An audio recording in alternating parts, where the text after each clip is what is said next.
അർജുന, നീ പേടിക്കുന്നത് ശത്രുവിനെയല്ല, നിന്റെ ഉള്ളിലെ ദുർബലതയെയാണ്.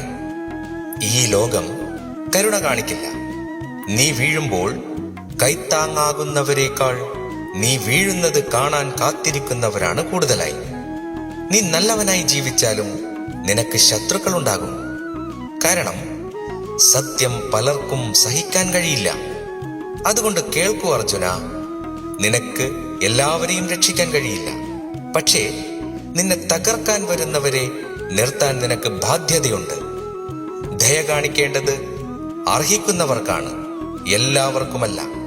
കാരണം അർഹതയില്ലാത്തവരോട് കാണിക്കുന്ന കരുണ നിന്റെ നാശത്തിലേക്കുള്ള വാതിൽ തുറക്കും. ഓർക്കുക, ഇത് ധർമ്മത്തിന്റെ യുദ്ധമാണ്. ഇവിടെ ദുർബലർക്കുള്ള സ്ഥലമില്ല.